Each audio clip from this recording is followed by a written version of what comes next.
Stop. Don't you dare blink, because right now I'm about to lance an abscess Hollywood has been coating in gold paint for nearly 100 years. You believed those flawless smiles? You admired their nobility? Forget all of it. We're going down into the basements of the Dream Factory, where screen legends turned into uncontrollable beasts. These weren't just actors, they were powder kegs that exploded right in their studios' faces. 10 of the most dangerous stars of classic cinema, whose rage, madness, and cruelty spiraled out of control. And trust me, the final story will make your skin crawl. An idol of millions who turned his own home into a chamber of torment, something even the police were afraid to whisper about. But before we get to the first star, don't forget to subscribe to the channel, hit like, and leave a comment. Enjoy the show. Wallace Beery was an icon, an Oscar winner, the star of The Champ and Treasure Island. He embodied on screen the image of a rough but good-natured giant with a heart of gold. Audiences adored his craggy face and bear-like swagger. But inside that bear lived a real monster, a man whose cruelty knew no limits and whose fists were heavier than justice itself. In 1937, a tragedy occurred that should have sent Beery to the electric chair, but instead became one of the dirtiest secrets in Hollywood history. It all began in the parking lot of the Trocadero nightclub in Los Angeles. Ted Healy, the creator of the legendary comedy team The Three Stooges, was celebrating the birth of his son. He was drunk, cheerful, careless. By a fatal twist of chance, he crossed paths with Wallace Beery. Beery, who despised Healy for his sharp tongue, didn't bother with words. Together with two accomplices, rumored to be a cousin of Albert R. Broccoli, the future James Bond producer, and a local gangster, Beery began methodically beating Healy into submission right in front of stunned bystanders. This wasn't a fight, it was an execution. Beery, endowed with immense physical strength, struck with such savage fury that it left no doubt about the outcome. The next morning, Ted Healy was found dead in his bed. The official coroner's report read acute alcohol poisoning and cerebral hemorrhage. But witnesses to the assault knew the truth. All of Hollywood knew the truth. Healy died from a brutal beating. That's when the all-powerful MGM machine went to work. Louis B. Mayer, the head of the studio, understood perfectly well. If their top star went down for murder, the studio would lose millions. Within hours, a full-scale cleanup operation was launched. Witnesses were threatened, bribed, and some simply vanished from the city. Wallace Beery himself was immediately sent on an extended vacation to Europe, supposedly to recover his health. The Los Angeles police, firmly on the payroll of the film moguls, closed the case for lack of evidence. A man's murder was quietly transformed into a drunken accident. Beery returned a few months later as if nothing had happened and went right back to playing kindly old men, while Healy's family was left with nothing, and the killer's name was scrubbed from the records. Beery was uncontrollable. His colleagues despised him. Child actress Margaret O'Brien later recalled how he would pinch her until she bruised when the camera wasn't rolling, simply because he hated child actors. He was a sadist who knew he was untouchable. His descent into violence was absolute because the system had effectively granted him a license to kill. But if Beery destroyed lives with his fists, the next star turned his entire existence into a twisted performance, one where the line between pleasure and death was erased completely. Albert Decker, if Wallace Beery was a primal force crushing skulls in parking lots, then Albert Decker represented the pinnacle of Hollywood evolution, or rather, its deepest and darkest abyss. Decker was not just an actor. He was an intellectual, a refined character performer known for The Killers and The Wild Bunch. More than that, he was a respected public figure, a member of the California State Assembly, a man who spoke from lofty platforms about morality and the rule of law.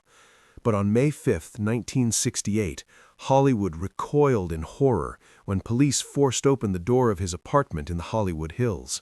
What they found there didn't merely destroy Decker's reputation, it haunted seasoned detectives in their nightmares for the rest of their lives.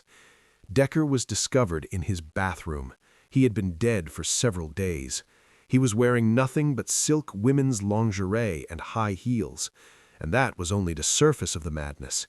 His hands were cuffed behind his back with steel restraints, a leather noose tightened around his neck and attached to a shower rod. His eyes and mouth were sealed with tape. His entire body was covered in writing, scrawled in lipstick, obscene words and cryptic symbols. Hypodermic needles were embedded in both of his arms. This was not murder in the conventional sense. After a grim investigation, police reached a shocking conclusion: an accidental death during a dangerous sexual ritual involving self-inflicted suffocation. For years, Decker had lived a double life that spiraled completely out of control. By day, a respected politician shaping laws; by night, a captive of his own compulsions. He sought extreme sensations in the darkest corners of Los Angeles, entangling himself with criminals and underground circles devoted to domination and pain. His loss of control lay in crossing the line where flirting with death becomes the real thing.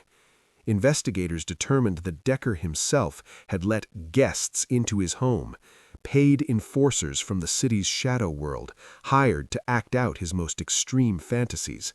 But that night, something went wrong. Whether the drugs administered went too far, or whether his partners deliberately abandoned him when they realized he was suffocating, remains unclear. They simply left, taking his money and valuables, leaving a Hollywood icon to decay alone in his bathtub, reduced to a grotesque spectacle. Studios and political allies tried to bury the story, to pass it off as a simple heart attack. But photographs from the scene leaked to the press. The world saw what lay behind the mask of respectability: a man devoured alive by his own inner demons. Albert Decker became a symbol of how hidden vices can turn a life into a private torture chamber. But if Decker destroyed only himself, the next star on our list was willing to set the entire world around her on fire. A beauty whose obsession with flames and alcohol made her a living threat to every home she ever entered. Linda Darnell was a woman of such blinding beauty that in the 1940s she was called the most perfect face in Hollywood. The executives at 20th Century Fox practically worshipped her, while audiences saw her as a celestial being stepped down from the canvases of the great masters. She was a noir icon, a fatal temptress in Blood and Sand, and the embodiment of purity in the Song of Bernadette. Yet behind that divine facade lived a person whose mind had been left in ruins by the merciless Hollywood machine. Linda Darnell was not merely a broken actress. She was a volatile, uncontrollable presence, fueled by two of the most destructive forces imaginable: endless alcohol and a deep, almost mystical fascination with fire.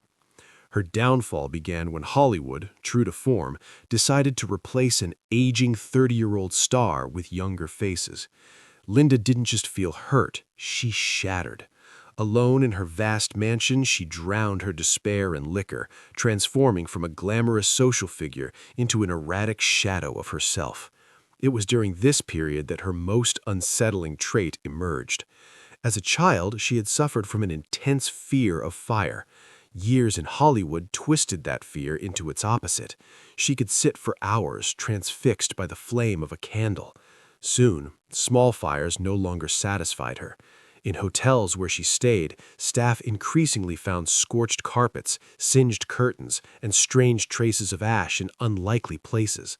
Studio publicists spent small fortunes bribing managers to ensure headlines like "Linda Darnell sets her room on fire" never appeared. She was dangerous precisely because her instability was quiet and almost elegant until the first match was struck. Her final loss of control came in the early 1960s. Linda had lost everything: contracts, money, marriages. She became an unwelcome guest at social gatherings because no one knew what she might do next, erupt into a scene or set something alight in the middle of dinner. The tragic end arrived on April 10th, 1965. Linda was staying in Chicago with her former secretary.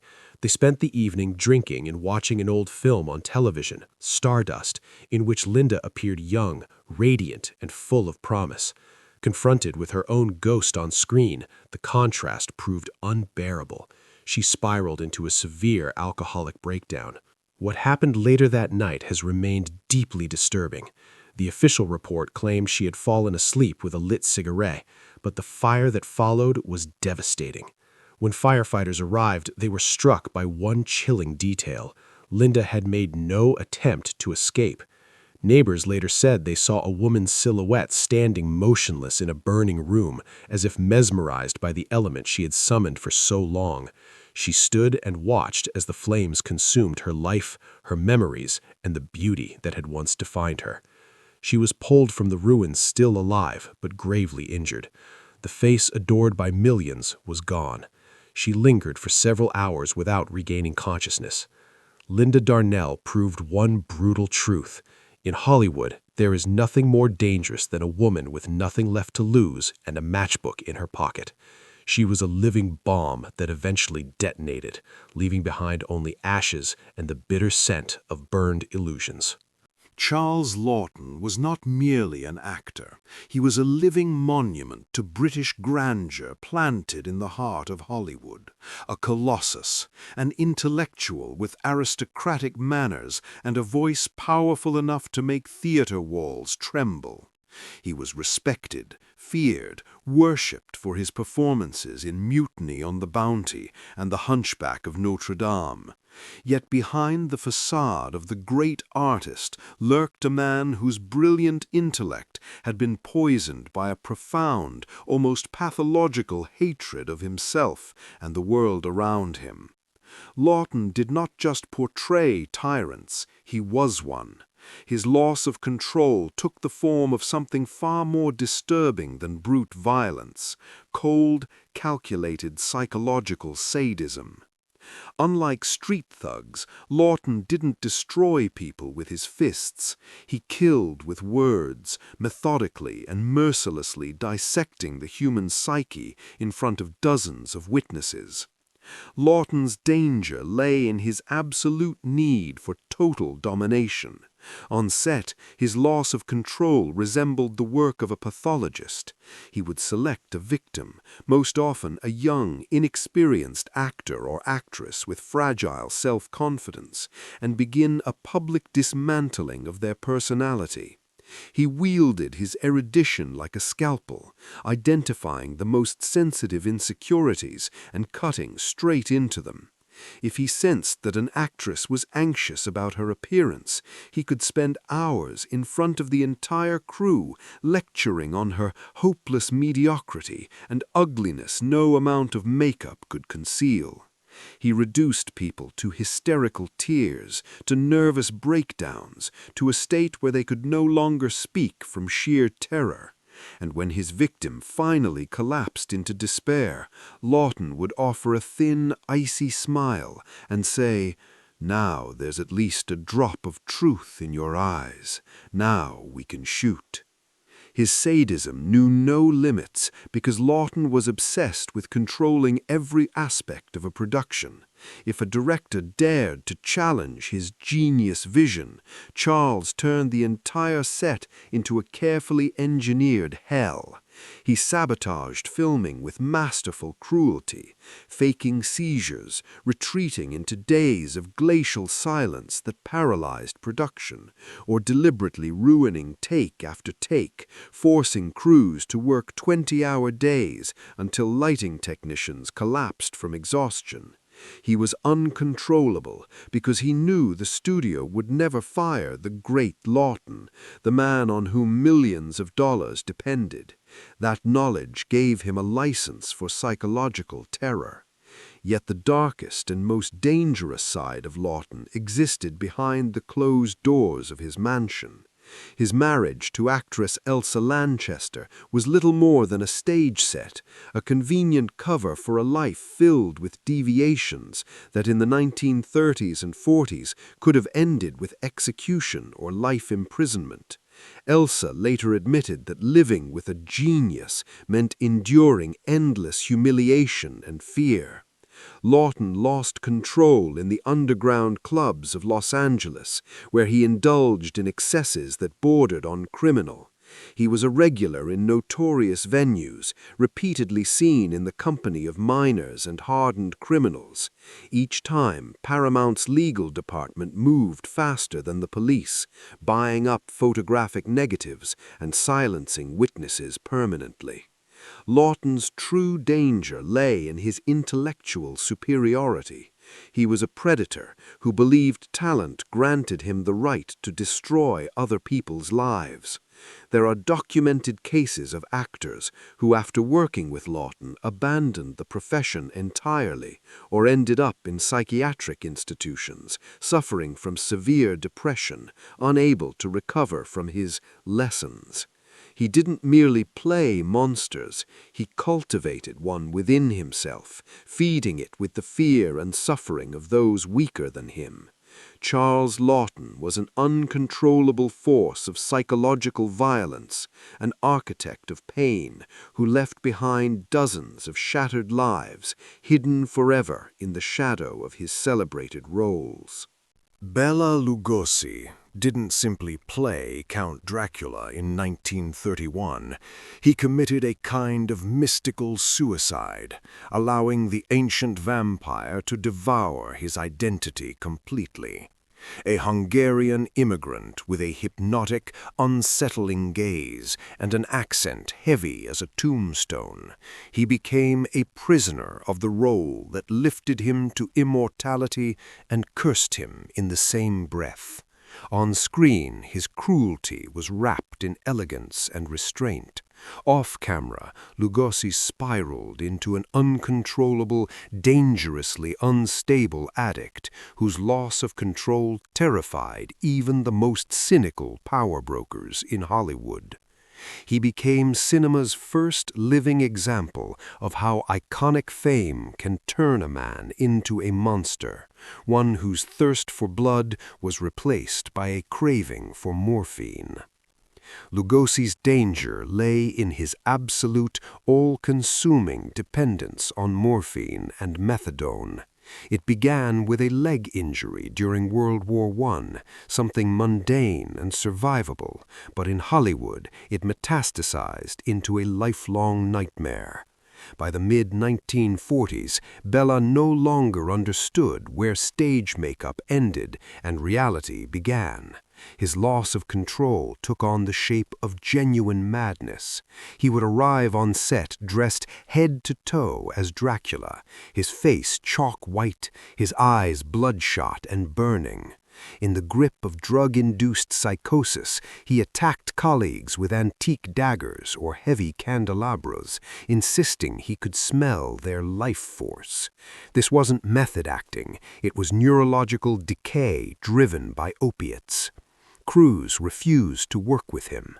Lugosi might freeze in the middle of a take, muttering incoherently in Hungarian, or explode into violent rage, assaulting makeup artists for stealing his immortality through mirrors. What made Lugosi truly dangerous was his complete unpredictability. One notorious incident involved the actor barricading himself inside his mansion while under the influence of massive doses of narcotics, armed with a loaded revolver. He became convinced that vampire hunters and rival studio spies were closing in. He ran from room to room, firing at shadows and reflections in the windows, nearly killing his own wife and young son, who were hiding in terror in the basement. Universal Studios spent enormous sums bribing police officials to keep such episodes out of the press, but the collapse of the legend could not be concealed. His home became a reeking crypt, saturated with the stench of chemicals, decay, and paranoia. Bela spent his last money on illegal substances, turning his house into a gathering point for some of the most dangerous dealers in Los Angeles, who exploited the helplessness and madness of the aging star. His descent reached its lowest point when Lugosi, abandoned by every major studio, began appearing in the cheap, chaotic films of Ed Wood Jr. By then, he was a walking corpse. He wandered the back streets of Hollywood in his old, moth-eaten black cape, frightening passers-by with sudden laughter and erratic lunges. He would grab strangers by the throat in public, convinced he was still his screen persona, and only police intervention prevented serious harm. In 1955, exhausted and penniless, he became the first major celebrity to publicly admit to drug addiction, hoping for compassion. Hollywood offered none. Even in a psychiatric clinic, he never abandoned his role. He demanded that no sunlight be allowed into his room and attempted to hypnotize orderlies into bringing him drugs. Bela Lugosi died alone, leaving behind only debts and a legacy soaked in tragedy. He was buried in the same black cape, the symbol of his greatness and his final madness. He was dangerous because he destroyed the lives of everyone who loved him, turning their existence into a never-ending nightmare. He proved that Hollywood can create a real monster, one that continues to haunt the world. Gail Russell was one of the most ethereal, almost ghost-like beauties of the 1940s.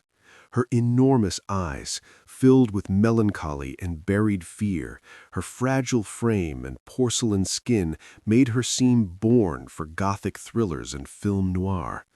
Paramount Pictures saw her as a goldmine, a future icon destined to eclipse the brightest stars of her era. But Gail carried a terrifying flaw that would eventually turn her life into chaos. She was pathologically, cripplingly shy. To step beneath the blinding studio lights and speak while cameras stared her down, she needed help.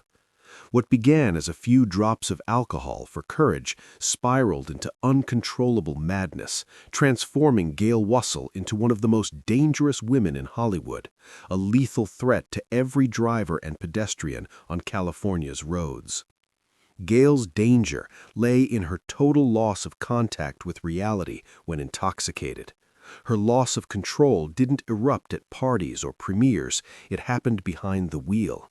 She loved speed, yet had no ability to control a car while drunk, turning herself into an unstoppable force of destruction. In 1953, an incident occurred that should have ended her freedom and removed her from the streets forever. In the grip of a severe alcoholic psychosis, Gail slammed her car at full speed straight through the glass front of the Jan's Drive-In restaurant. The vehicle tore into the dining area where dozens of people were eating. Shards of glass and twisted metal exploded in all directions.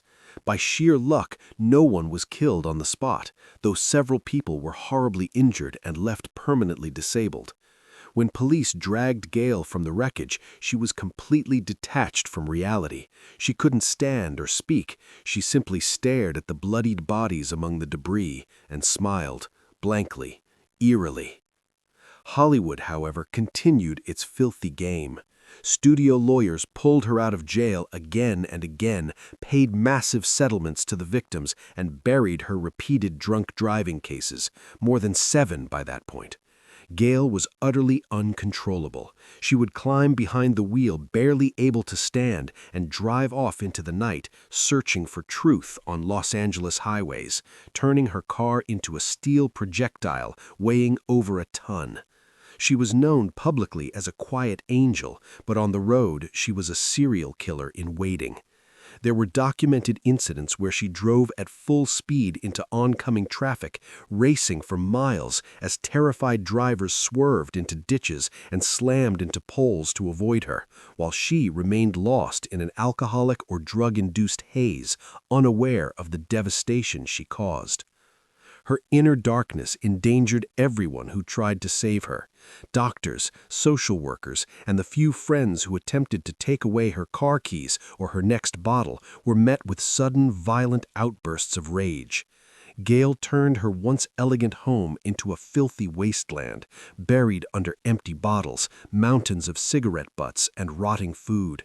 She lived in isolation, leaving the house only to drink again and unleash fresh havoc on the roads. Eventually, even Hollywood turned its back on her. Insurance premiums for her participation in films exceeded any possible profit, and the risk that she might kill someone in full view of the paparazzi became too great. She became an outcast, a leper of the Golden Age. Gail Russell's end was as quiet and as disturbing as the years that followed her fame. In 1961, she was found dead in her neglected apartment, surrounded by empty alcohol containers. She was only 36 years old. She died from liver failure and total physical collapse after decades of uncontrolled binge drinking. Gail Russell was dangerous because her vulnerability and weakness proved more destructive than open rage. She was a fragile creature who came terrifyingly close to destroying dozens of innocent lives in her endless drunken spirals. She proved one grim truth. In Hollywood, even an angel with sad eyes can become a horseman of the apocalypse if no one stops them, and if the system chooses to cover up their crimes instead. Skip Homeier entered Hollywood history as one of the most unsettling child actors ever to appear on screen, a boy whose presence made audiences instinctively tense. His danger did not lie in extraordinary acting technique, but in something far darker. He didn't merely portray evil, he seemed to embody it. In 1943, at just 13 years old, he shocked the public with his role as a fanatical young Nazi in the propaganda film Hitler's Children. Viewers were disturbed by how convincingly the teenager radiated hatred, cold calculation, and blind devotion to violence. The true horror, however, was that Skip wasn't getting into character. He was simply revealing a deeply warped inner nature. Homeier became a living symbol of uncontrolled malice, someone who took pleasure in domination and cruelty, using film sets as a sanctioned arena for his impulses. Homeier's danger fully emerged the moment he tasted the power that came with being a star, especially power over adults. His loss of control wasn't a tantrum or youthful rebellion, it was pathological. He possessed an almost instinctive attraction to aggression, something studio executives long dismissed as the difficult temperament of a gifted child. On set, Skip was a nightmare even for hardened professionals. He delighted in provoking fear and conflict, choosing moments when authority figures weren't watching. There were disturbing reports of him deliberately setting traps meant to hurt or humiliate fellow actors, simply to enjoy their shock and pain when something went wrong during a scene. During staged fight sequences, Homeier abandoned any sense of restraint. He intentionally struck with real force, ignoring choreography and safety, driven by a need to overpower. In one incident on a Western set, he went so far that several crew members had to physically restrain him to prevent serious harm to another performer. Witnesses later recalled the same chilling intensity in his eyes that had made his screen performance so memorable. Not anger, but something closer to exhilaration at having absolute control over another human being. Homeier was uncontrollable because he rejected authority from an early age. He openly despised rules, limits, and consequences. Behind the scenes, he earned the nickname Little Hitler, not as a joke, but as a grim acknowledgement of his behavior. Growing older did nothing to temper him. Away from the camera, he cultivated the image of a street tough, constantly seeking confrontation. Law enforcement encountered him repeatedly for violent altercations, yet consequences never seemed to stick. Hollywood needed villains, and the industry continued to employ him, ignoring the reality that his cruelty was not an act, but a defining trait. His greatest danger lay in his volatility. One moment he could appear calm, even courteous. The next he would erupt into uncontrollable rage if he felt slighted. Fear was his currency. He deliberately intimidated young actresses, using threats and psychological pressure to assert dominance. By the mid-1950s, his reputation had become so toxic that even the most reckless filmmakers began to keep their distance. He was seen as an unstable element, a human time bomb capable of crossing an irreversible line at any moment. Skip Homeier never escaped the shadow of his infamous Nazi role, because that role reflected who he truly was. He faded into obscurity, relegated to minor television appearances, largely forgotten by the industry that once exploited his darkness. Yet his legacy within Hollywood's golden age is a harsh one, proof that cinema doesn't always create monsters. Sometimes it simply reveals them. He lived immersed in aggression and fear, and that raw, unfiltered cruelty is what made him genuinely terrifying. Mary Astor. If Skip Homeier was dangerous with his fists, Mary Astor wielded a weapon far more devastating and far-reaching: the truth, fixed on paper with an executioner's pedantry. The star of the legendary The Maltese Falcon, an Academy Award winner and the very image of Hollywood elegance, she appeared to the public as the embodiment of aristocratic grace and refinement. Yet behind that flawless facade lived a woman whose ungovernable appetite for sexual experimentation, marathon drinking, and forbidden pleasures nearly derailed not only her own career, but also the lives of some of the most powerful people in the United States. Mary Astor was dangerous because she was a chronicler of vice, a woman who turned her private life into meticulously documented compromat capable of blowing American society apart from within. Her loss of control became public knowledge in 1936, when a quiet custody battle over her daughter erupted into the filthiest scandal of the decade. Mary's former husband, Dr. Franklin Thorpe, broke into her personal safe and stole her diary, 2 thick leather-bound notebooks filled with elegant handwriting in violet ink. What he found there was no girlish memoir. It was a record of unrelenting moral collapse. Astor wrote with a chilling, almost scientific thoroughness, describing her encounters with lovers that included top actors, directors, multimillionaires, and most alarmingly, high-ranking politicians from Washington. Her candor was unrestrained. Each lover's sexual abilities were graded on a 10-point scale, accompanied by detailed descriptions of acts that, at the time, were considered criminal deviations. The danger of Mary Astor lay in the fact that her diary became an atomic bomb in the hands of blackmailers and the press. When fragments began to leak into newspapers, panic seized both Hollywood and the White House.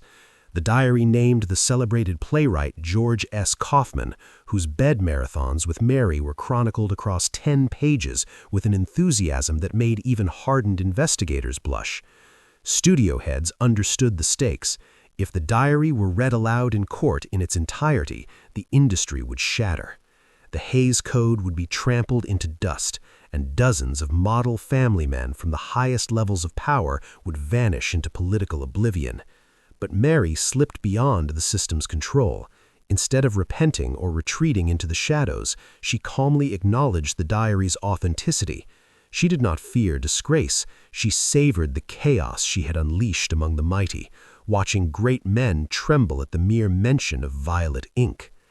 Her lifestyle was a permanent risk zone. Astor frequented exclusive underground dens where alcohol flowed freely and moral standards did not exist as a concept. She was dangerous in her unpredictability. One day she played the devoted mother on screen, the next she found herself at the center of a drunken orgy in a seedy hotel with peoples whose names the police preferred not to say aloud. Law enforcement repeatedly chose not to notice her excesses because any arrest might provoke Astor into giving a frank interview, one in which she would casually name her companions from those midnight escapes. She effectively held all of Los Angeles hostage to her memory and her notebooks. Even when the court, under immense pressure from studio moguls, ordered the diary destroyed, officially to protect the child from shame, in reality to save the reputation of the elite, Mary did not stop. Her addiction to adrenaline and scandal turned her into a toxic asset. She was a woman who knew too much and believed her fame was armor that allowed her any moral transgression. Mary Astor proved that in Hollywood, information is deadlier than poison. She was an uncontrollable force who permanently shattered the myth of cinematic purity, showing the world that behind the curtain of the Golden Age lurked a true Sodom, in which she was the chief sinner and its cold, impartial historian. Thomas Mitchell. Thomas Mitchell was one of the most influential and respected character actors in the history of world cinema. In 1939, he accomplished something unprecedented, a kind of Hollywood grand slam. He appeared in 5 films that would enter the eternal canon, including Mr. Smith Goes to Washington, Stagecoach, which earned him an Academy Award, and, of course, Gone with the Wind. His face, kind, slightly bloated, with a wise and forgiving gaze, was synonymous with reliability, honor, and paternal warmth. For millions of viewers around the world, he would forever remain Gerald O'Hara, the man who at sunset taught his daughter Scarlett that land was the only thing worth living for. But once the spotlights went dark and Thomas Mitchell reached for his first bottle of whiskey of the evening, the mask of the noble gentleman slipped away, revealing the face of an uncontrollable monster whose loss of control turned the nightlife of Beverly Hills into a disaster zone. Mitchell's danger lay in his phenomenal, almost bestial physical strength and his complete loss of human restraint when intoxicated. This was not the cheerful drunkenness of an Irish bon vivant. It was a deep, black, pulsating rage born of a man who secretly hated his fame, his roles, and above all, himself. His drunken rampages became legend among the owners of elite nightclubs. Mitchell was a regular at exclusive establishments like the Trocadero and Ciro's, places reserved for Hollywood's highest caste, yet even there his arrival inspired quiet dread among security staff. One wrong look, a delayed drink, or an accidental brush of an elbow was enough for the good father from Terra to transform instantly into a ferocious, merciless brute. He did not merely get into fights, he staged calculated bloody pogroms.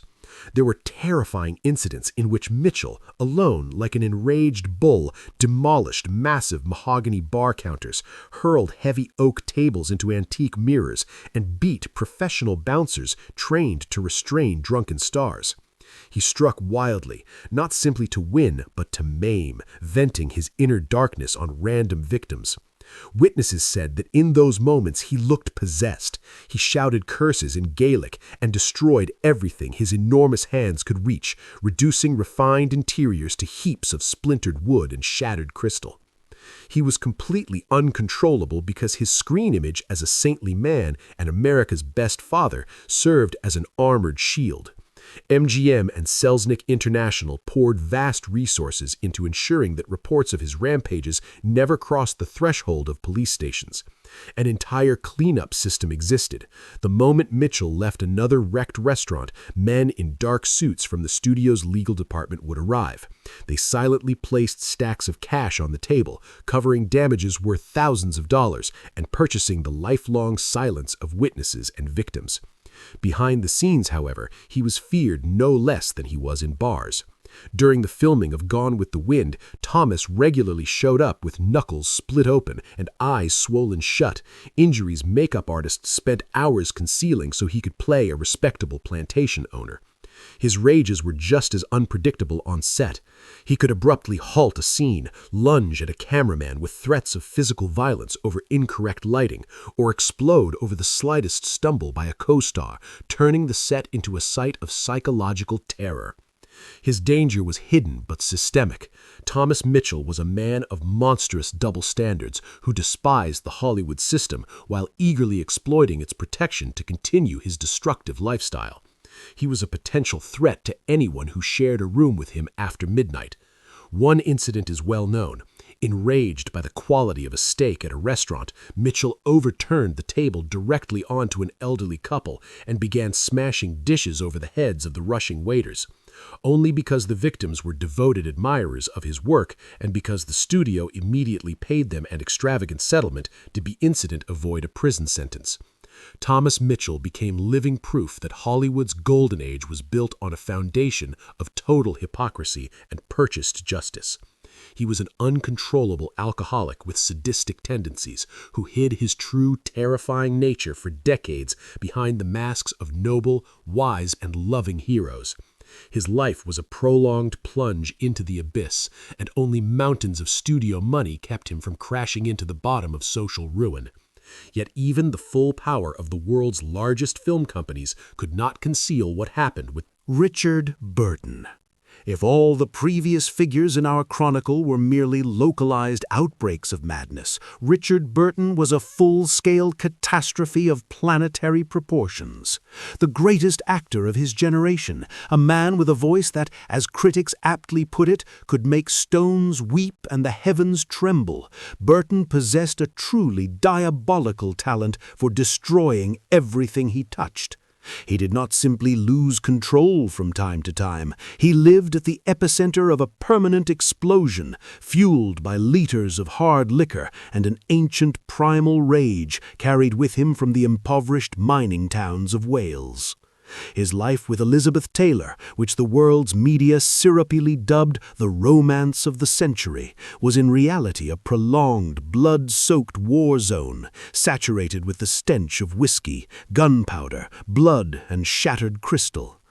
Burton was lethally dangerous because his fury was intellectual, reinforced by immense physical strength and an absolute icy contempt for law, morality, and public opinion. Burton's danger lay in his extreme, nearly superhuman capacity for alcohol. During his prolonged downward spirals, he consumed 3 to 4 bottles of vodka a day, not merely remaining upright, but transforming into an uncontrollable engine of chaos. His loss of control during the filming of the historical colossus Cleopatra nearly bankrupted 20th Century Fox. Richard could vanish from the set for days, and when he was finally tracked down in yet another den of excess, he would erupt into brutal fights with security and police, relying on the instincts of a seasoned street brawler. He struck hard, coldly, and with unmistakable pleasure.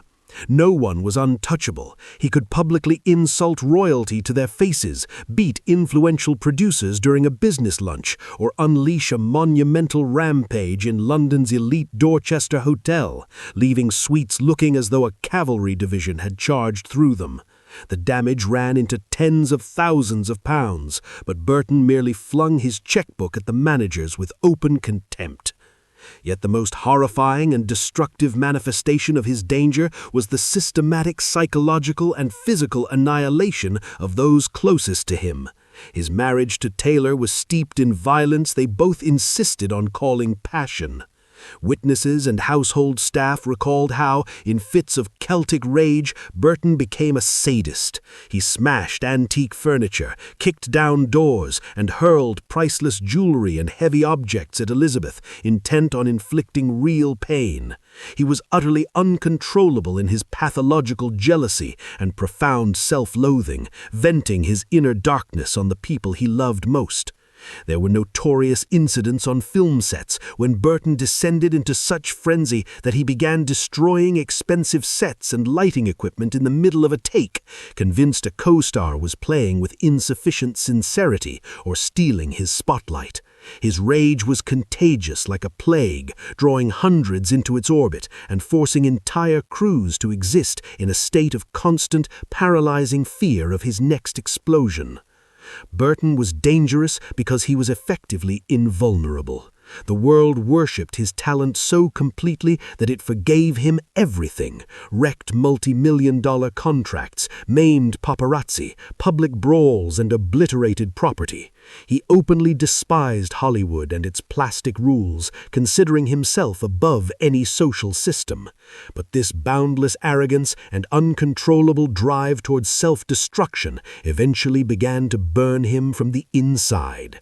By the end of his life, Burton had become a full-blown paranoiac. He slept with a hunting knife under his pillow, constantly anticipating conspiracies and seeing mortal enemies in every sound behind the door. His brain, battered for decades by ethanol, began producing grotesque hallucinations in which he fought again and again with the ghosts of his brutal childhood and imagined rivals. Richard Burton died at the age of 58 from a massive cerebral hemorrhage. His blood vessels simply could not withstand the pressure of rage and alcohol he had built up over years. He left behind mountains of empty bottles, ruined marriages, drained bank accounts, and scorched earth in the souls of all who had the misfortune to love him.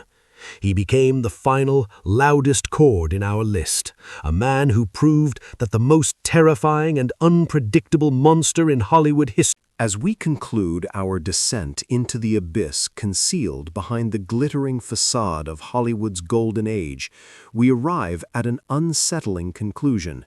Those the world exalted as icons and ideals were often the most broken and dangerous beings of their time. We are accustomed to viewing old Hollywood through a nostalgic sepia lens as an era of noble heroes and impeccable ladies, yet behind that image stood a colossal industrial meat grinder that did not merely crush destinies but manufactured true monsters. The stories we have examined, from the bestial cruelty of Wallace Beery to the alcoholic apocalypse of Richard Burton, are not isolated cases of deviant behavior. They are symptoms of a systemic disease. The studios created gods, endowed them with absolute power and obscene wealth, while stripping them of the one thing that matters most: human responsibility. When an actor is forgiven for killing, as Beery was, or allowed to turn a film set into a chamber of psychological torture, as Laughton did, the boundary between reality and total impunity is erased forever. This loss of control was sanctioned by the system itself.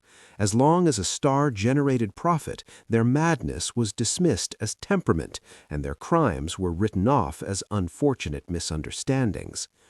We saw Linda Darnell seeking solace in fire, Gail Russell turning her car into a weapon of death, and Mary Astor documenting the collapse of an entire generation in her diary of sin. All of them were captives of gilded cages, where the only way to feel alive was through destruction of themselves or of others. Hollywood of that era resembled a laboratory for breeding superhumans whose conscience had atrophied while their ego had grown grotesquely oversized. And today, as we revisit immortal classics, we must remember that beneath the layers of makeup and the glare of studio lights beat the hearts of people who were often incapable of mastering their own demons. These 10 stories are merely the tip of the iceberg, a tiny fragment of the vast archive of pain and violence that still lies buried in studio basements. They remind us that the price of screen immortality is often paid in pure madness, and that the brilliance of the stars is only the reflection of the fire in which their human souls were consumed. All that remains is to wonder how many more names and terrifying secrets time has swallowed, and how many angels were, in truth, executioners whose crimes were never exposed in service of the great illusion of cinema. Our investigation ends here. You have looked behind the curtain Hollywood hoped to keep closed forever. If these stories struck a nerve, then the truth has finally found its listener.